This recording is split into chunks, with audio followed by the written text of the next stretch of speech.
ओम शांति। 13 दिसंबर 2020 की अव्यक्त बाप दादा की अव्यक्त वाणी है। रिवाइज कोर्स की डेट है 18 मार्च 1987। हेडिंग है सच्चे रूहानी आशिक की निशानियाँ। आज रूहानी माशूक अपने रूहानी आशिक आत्माओं से मिलने के लिए आए हैं। सारे कल्प में इस समय ही रूहानी माशूक और आशिकों का मिलन होता है। बाप दादा अपने हर एक आशिक आत्मा को देख हर्षित होते हैं। कैसे रूहानी आकर्षण से आकर्षित हो अपने सच्चे माशूक को जान लिया, पा लिया है। खोए हुए आशिक को देख माशूक भी खुश होते हैं कि फिर से अपने यथार्थ ठिकाने पर पहुंच गए। ऐसा सर्व प्राप्ति कराने वाला माशूक और कोई मिल नहीं सकता। रूहानी माशूक सदा अपने आशिकों से मिलने के लिए कहाँ आते हैं। जैसा श्रेष्ठ माशूक और आशिक है, ऐसे ही श्रेष्ठ स्थान पर मिलने के लिए आते हैं। ये कौन सा स्थान है जहाँ मिलन मना रहे हो? इसी स्थान को जो भी कहो, सर्वनाम इस स्थान को दे सकते हैं। वैसे मिलने के स्थान जो अति प्रिय लगते हैं वह कौन से होते हैं? मिलन या फूलों के बगीचे में होता है, वह सागर के किनारे पर मिलना होता है, जिसको आप लोग बीच समुद्र का किनारा कहते हो। अब कहाँ बैठे हो?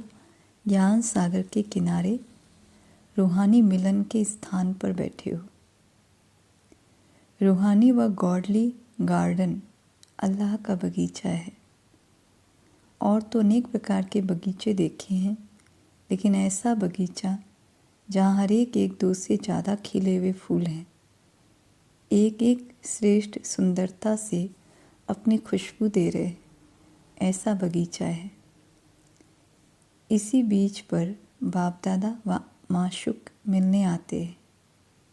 वह अनेक बीज देखी, लेकिन ऐसी बीज कब देखी जहाँ ज्ञान सागर की स्नेह की लहरें, शक्ति की लहरें, भिन्न भिन्न लहरें लहराएं सदा के लिए रिफ्रेश कर देती है। यह स्थान पसंद है ना? स्वच्छता भी है और रमणीकता भी है, सुंदरता भी है, इतनी ही प्राप्तियां भी है। ऐसा मनोरंजन का विशेष स्थान आप आशिकों के लिए माशूक ने बनाया है, जहाँ आने से मोहब्बत की लकीर के अंदर पहुँचते ही अनेक प्रकार की मेहनत से छूट जाते।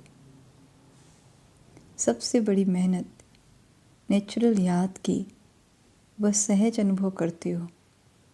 और कौन सी मेहनत से छूटते हो? लौकिक जॉब, नौकरी से भी छूट जाते हो, भोजन बनाने से भी छूट जाते हो। सब बना बनाया मिलता है ना। याद भी स्वतः अनुभव होती है, ज्ञान रत्नों की भी झोली भरती रहती है। ऐसे स्थान पर जहाँ मेहनत से छूट जाते हो और मोहब्बत में लीन हो जाते हो। वैसे भी स्नेह की निशानी विशेष यही गाई जाती कि दो दो ना रहे, लेकिन दो मिलकर एक हो जाए। इसको ही समा जाना कहते हैं। भक्तों ने इसी स्नेह की स्थिति को समा जाना व लीन होना कह दिया है। वो लोग लीन होने का अर्थ नहीं समझते। लव में लीन होना यह स्थिति है, लेकिन स्थिति के बदले उन्होंने आत्मा के अस्तित्व को सदा के लिए समाप्त करना समझ लिया है।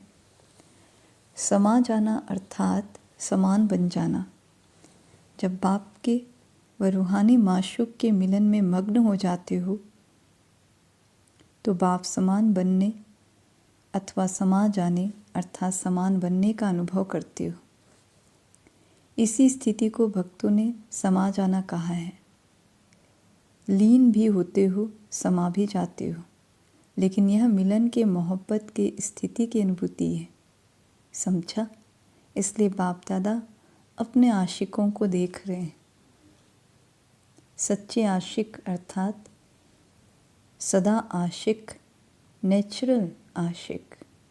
सच्चे आशिक की विशेषताएं जानते भी हो, फिर भी उसकी मुख्य निशानियां हैं। पहली, एक माशूक द्वारा सर्व संबंधों की समय प्रमाण अनुभूति करना। माशूक एक है, लेकिन एक के साथ सर्व संबंध हैं। जो संबंध चाहें और जिस समय जिस संबंध की आवश्यकता है, उस समय उस संबंध के रूप से प्रीति की रीति द्वारा अनुभव कर सकते हो। तो पहली निशानी है सर्व संबंधों की अनुभूति। सर्व शब्द को अंडरलाइन करना। सिर्फ संबंध नहीं, कई ऐसे नटखट आशिक भी हैं जो समझते हैं संबंध तो जुट गया है, लेकिन सर्व संबंध जुटे हैं। और दूसरी बात, समय पर संबंध की अनुभूति होती है। नॉलेज के आधार पर संबंध है व दिल की अनुभूति से संबंध है। बाप दादा सच्ची दिल पर राजी है, सिर्फ तीव्र दिमाग वालों पर राजी नहीं, लेकिन दिलाराम दिल पर राजी है। इसलिए दिल का अनुभव दिल जाने, दिलाराम जाने। सामने का स्थान दिल कहा जाता है, दिमाग समाने का स्थान समाने का स्थान दिल कहा जाता है, दिमाग नहीं। नॉलेज को समाने का स्थान दिमाग है, लेकिन माशूक को समाने का स्थान दिल है। नॉलेज को समाने का स्थान दिमाग है, लेकिन माशूक को समाने का स्थान दिल है। माशूक आशिकों की बातें ही सुनाएंगे ना। कोई कोई आशिक दिमाग ज़्यादा चलाते हैं, लेकिन दिल से दिमाग की मेहनत आधी हो जाती है। जो दिल से सेवा करते व याद करते, उन्हों की मेहनत कम और संतुष्टता ज़्यादा होती। और जो दिल के स्नेह से नहीं याद करते, सिर्फ नॉलेज के आधार पर दिमाग से याद करते व सेवा करते, उन्हों को मेहनत ज़्यादा करनी पड़ती, संतुष्टता कम होती। चाहे सफलता भी हो जाए तो भी दिल की संतुष्टता कम होगी। यही सोचते रहेंगे, हुआ तो अच्छा, लेकिन फिर भी करते रहेंगे। और दिल वाले सदा संतुष्टता के गीत गाते रहेंगे। दिल की संतुष्टता के गीत, मुख की संतुष्टता के गीत नहीं। सच्चे आशिक दिल से सर्व संबंधों की समय प्रमाण अनुभूति करते हैं। दूसरी निशानी, सच्चे आशिक हर परिस्थिति में, हर कर्म में सदा प्राप्ति की खुशी में होंगे। एक है अनुभूति, दूसरी है उससे प्राप्ति। कई अनुभूति भी करते हैं कि हाँ, मेरा बाप भी है, साजन भी है, बच्चा भी है, लेकिन प्राप्ति जितनी चाहते हैं उतनी नहीं होती है। बाप है, लेकिन वर्षे की प्राप्ति की खुशी नहीं रहती। अनुभूति के साथ सर्व संबंधों द्वारा प्राप्ति का भी अनुभव हो। जैसे बाप के संबंध द्वारा सदा वर्षे के प्राप्ति की महसूसता हो, भरपूरता हो। सद्गुरु द्वारा सदा वरदानों से संपन्न स्थिति का व सदा संपन्न स्वरूप का अनुभव हो, तो प्राप्ति का अनुभव भी आवश्यक है। वह है संबंधों का अनुभव, यह है प्राप्तियों का अनुभव। कईयों को सर्व प्राप्तियों का अनुभव नहीं होता। मास्टर सर्वशक्तिवान है, लेकिन समय पर शक्तियों की प्राप्ति नहीं होती। प्राप्ति की अनुभूति नहीं, तो प्राप्ति में भी कमी है। तो अनुभूति के साथ प्राप्ति स्वरूप भी बने, यह है सच्चे आशिक की निशानी। अनुभूति के साथ प्राप्ति स्वरूप भी बने, यह है सच्चे आशिक की निशानी। तीसरी निशानी, जिस आशिक को अनुभूति है, प्राप्ति भी है, वह सदा तृप्त रहेंगे। किसी भी बात में अप्राप्त आत्मा नहीं लगेगी। तो तृप्ति, यह आशिक की विशेषता है। जहाँ प्राप्ति है वहाँ तृप्ति जरूर है। अगर तृप्ति नहीं तो अवश्य प्राप्ति में कमी है, और प्राप्ति नहीं तो सर्व संबंधों की अनुभूति में कमी है। तो 3 निशानियाँ हैं, अनुभूति, प्राप्ति और तृप्ति। सदा तृप्त आत्मा, जैसा भी समय हो, जैसा भी वायुमंडल हो, जैसी भी सेवा के साधन हो, जैसे भी सेवा के संगठन के साथी हो, लेकिन हर हाल में, हर चाल में तृप्त हो। ऐसे सच्चे आशिक होना। तृप्त आत्मा में कोई हद की इच्छा नहीं होगी। वैसे देखो तो तृप्त आत्मा बहुत मिनॉरिटी थोड़ी रहती है। कोई ना कोई बात में, चाहे मान की चाहे शान की, भूख होती है। भूख वाला कभी तृप्त नहीं होता। जिसका सदा पेट भरा हुआ होता वह तृप्त होता है। तो जैसे शरीर के भोजन की भूख है, वैसे मन की भूख है मान, शान, सैल्वेशन, साधन। यह मन की भूख है। तो जैसे शरीर की तृप्ति वाले सदा संतुष्ट होंगे, वैसे मन की तृप्ति वाले सदा संतुष्ट होंगे। संतुष्टता तृप्ति की निशानी है। अगर तृप्त आत्मा नहीं होंगे, चाहे शरीर की भूख चाहे मन की भूख होगी, तो जितना भी मिलेगा, मिलेगा भी ज़्यादा, लेकिन तृप्त आत्मा न होने के कारण सदा ही अतृप्त रहेंगे। असंतुष्टता रहती है। जो रॉयल होते हैं वह थोड़े में तृप्त होते हैं। रॉयल आत्माओं की निशानी सदा ही भरपूर होंगे। एक रोटी में भी तृप्त तो 36 प्रकार के भोजन में भी तृप्त होंगे। और जो अतृप्त होंगे वह 36 प्रकार के भोजन मिलते भी तृप्त नहीं होंगे, क्योंकि मन की भूख है। सच्चे आशिक की निशानी सदा तृप्त होंगे। तो तीनों ही निशानियाँ चेक करो। सदैव यह सोचो, हम किसके आशिक हैं? जो सदा संपन्न है, ऐसे माशूक के आशिक हैं। तो संतुष्टता कभी नहीं छोड़ो। सेवा छोड़ दो, लेकिन संतुष्टता नहीं छोड़ो। जो सेवा असंतुष्ट बनाए, वो सेवा सेवा नहीं। सेवा का अर्थ ही है मेवा देने वाली सेवा। तो सच्चे आशिक सर्व हद की चाहना से परे सदा ही संपन्न और समान होंगे। आज आशिकों की कहानियाँ सुना रहे। नाज नखरे भी बहुत करते, माशूक भी देख देख मुस्कुराते रहते। नाज नखरे भल करो, लेकिन माशूक को माशूक समझ उसके सामने करो, दूसरे के सामने नहीं।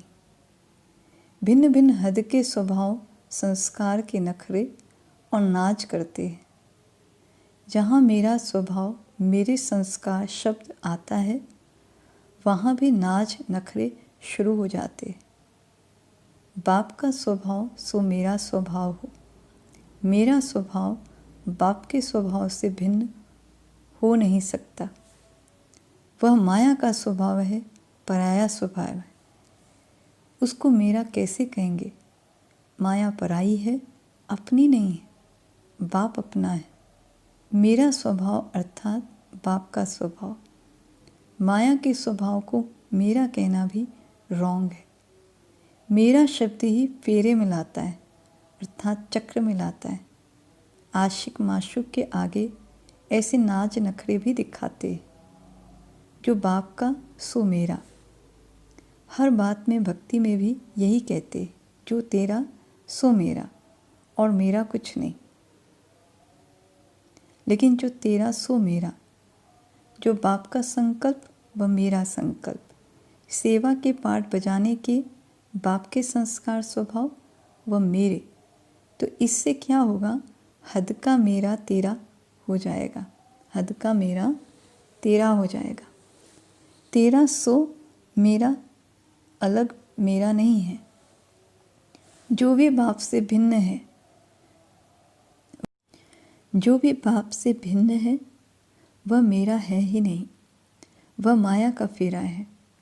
इसलिए इस हद के नाज नखरे से निकल रूहानी नाज, मैं तेरी तू मेरा, भिन्न भिन्न संबंध की अनुभूति के रूहानी नखरे बहल करो। परंतु यह नहीं करो, संबंध निभाने में भी रूहानी नखरे कर सकते हो। संबंध निभाने में भी रूहानी नखरे कर सकते हो। मोहब्बत की प्रीत के नखरे अच्छे होते हैं। कब सखा के संबंध से मोहब्बत के नखरे का अनुभव करो। वह नखरा नहीं, लेकिन निरालापन है। स्नेह के नखरे प्यारे होते हैं। जैसे छोटे बच्चे बहुत स्नेही और प्योर होने के कारण उनके नखरे सबको अच्छे लगते हैं। शुद्धता और पवित्रता होती है बच्चों में, और बड़ा कोई नखरा करे तो वह बुरा माना जाता है। तो बाप से भिन्न भिन्न संबंध के, स्नेह के, पवित्रता के नाज नखरे भल करो, अगर करना ही है तो। सदा हाथ और साथ ही सच्चे आशिक माशूक की निशानी है। साथ और हाथ नहीं छूटे, सदा बुद्धि का साथ हो और बाप के हर कार्य में सहयोग का हाथ हो। एक दो के सहयोग की निशानी हाथ में हाथ मिलाकर दिखाते। तो सदा बाप के सहयोगी बनना, यह है सदा हाथ में हाथ, और सदा बुद्धि से साथ रहना, मन की लगन बुद्धि का साथ। इस स्थिति में रहना अर्थात सच्चे आशिक और माशूक के पोज में रहना। समझा? वायदा ही यह है कि सदा साथ रहेंगे। कभी कभी साथ निभाएंगे, यह वायदा नहीं है। मन का लगाव कभी माशूक से हो और कभी ना हो तो वह सदा साथ तो नहीं हुआ ना। इसलिए इसी सच्चे आशिक बने के पोजीशन में रहो। दृष्टि में भी माशूक, वृत्ति में भी माशूक, सृष्टि ही माशूक। तो यह माशूक और आशिकों की महफिल है। बगीचा भी है तो सागर का किनारा भी है। ये वंडरफुल ऐसी प्राइवेट बीच सागर का किनारा है, जो हजारों के बीच भी प्राइवेट है। हर एक अनुभव करते मेरे साथ माशूक का पर्सनल प्यार है। हर एक को पर्सनल प्यार की फीलिंग प्राप्त होना, यह वंडरफुल माशूक और आशिक है एक माशूक, लेकिन है सबका। सभी का अधिकार सबसे ज़्यादा है। हर एक का अधिकार है। अधिकार में नंबर नहीं है। अधिकार प्राप्त करने में नंबर हो जाते हैं। सदा यह स्मृति रखो कि गॉडली गार्डन में हाथ और साथ दे चल रहे हैं या बैठे हैं। रूहानी बीच पर हाथ और साथ दे मौज मना रहे हैं। तो सदा ही मनोरंजन में रहेंगे, सदा खुश रहेंगे, सदा संपन्न रहेंगे। अच्छा, यह डबल विदेशी भी डबल लक्की हैं। अच्छा है जो अब तक पहुंच गए। आगे चल क्या परिवर्तन होता है वह तो ड्रामा, लेकिन डबल लक्की हो जो समय प्रमाण पहुंच गए हो। अच्छा, सदा अविनाशी आशिक बन रूहानी माशूक से प्रीति की रीति निभाने वाले, सदा स्वयं को सर्व प्राप्तियों से संपन्न अनुभव करने वाले, सदा हर स्थिति व परिस्थिति में तृप्त रहने वाले, सदा संतुष्टता के खजाने से भरपूर बन औरों को भी भरपूर करने वाले, ऐसे सदा के साथ और हाथ मिलाने वाले सच्चे आशिकों को रूहानी माशूक का दिल से याद, प्यार और नमस्ते। हम बच्चों की भी, हम आशिकों की भी माशूक को याद, प्यार और नमस्ते नमस्ते। शुक्रिया बाबा, शुक्रिया, आपका पदम पदम शुक्रिया जो आपने हमें अपना बना लिया, आप समान बना लिया।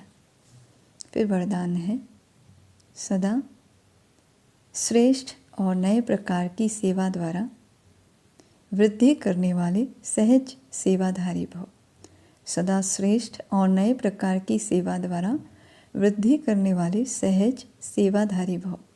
विस्तार है, संकल्पों द्वारा ईश्वरीय सेवा करना यह भी सेवा का श्रेष्ठ और नया तरीका है। जैसे जवाहरी रोज सुबह अपने हर रत्न को चेक करता है कि साफ है, चमक ठीक है, ठीक जगह पर रखे हैं, ऐसे रोज अमृत वेले अपने संपर्क में आने वाली आत्माओं पर संकल्प द्वारा नज़र दौड़ाओ। जितना आप उन्हों को संकल्प से याद करेंगे उतना वह संकल्प उन्हों के पास पहुँचेगा। इस प्रकार सेवा का नया तरीका अपनाते वृद्धि करते चलो। आपके सहज योग की सूक्ष्म शक्ति आत्माओं को आपकी तरफ स्वतः आकर्षित करेगी।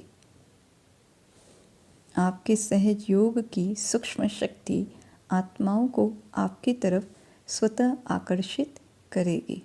स्लोगन है, बहानेबाजी को मर्ज करो और बेहद की वैराग्य वृत्ति को इमर्ज करो। बहानेबाजी को मर्ज करो और बेहद की वैराग्य वृत्ति को इमर्ज करो। अच्छा, ओम शांति।